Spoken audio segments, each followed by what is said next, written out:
In the vast, harsh, and unforgiving frozen wastelands of northern Canada, strange and inexplicable events occur on a daily basis.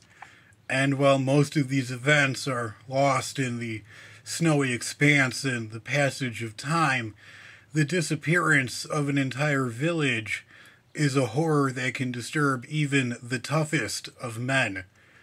Such an event occurred more than 90 years ago near Lake Anjikuni in Nunavut, Canada, that continues to baffle people to this very day. This story unfolds in a time when the harsh and icy lands of northern Canada were both a land of danger and opportunity. It was an era in which fur trappers forged a peaceful relationship with the native Inuit inhabitants. Among them was a man by the name of Joe LaBelle, a seasoned man of the wild who was well known for his respectful dealings with the Inuit people. LaBelle, with his extensive knowledge of the land and its secrets, eventually led him to become as much a part of the frozen land as the Inuit peoples. However, in 1930, something profoundly unsettling occurred.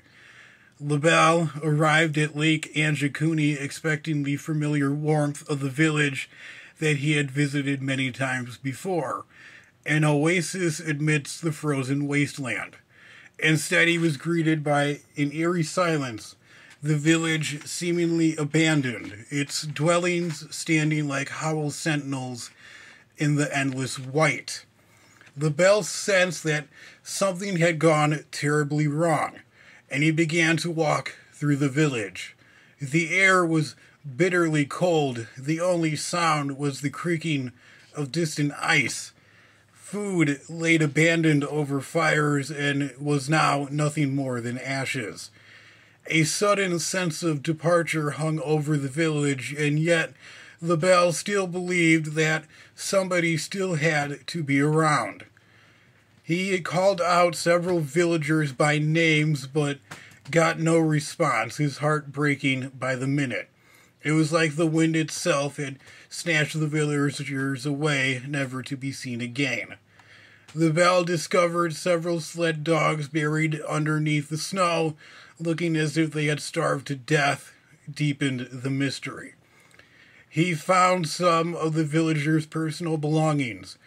Clothes that were being mended still had needles in them, and perhaps most frightening of all were some of the graves that appeared to have been disturbed by human hands. The chilling scene prompted an immediate investigation by the Canadian Mounted Police. However, despite an intense investigation, not a single trace of any villager was ever found.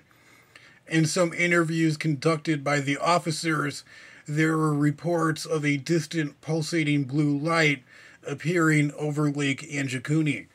Perhaps the Aurora Borealis, the Northern Lights, or a clue to the villagers' fate.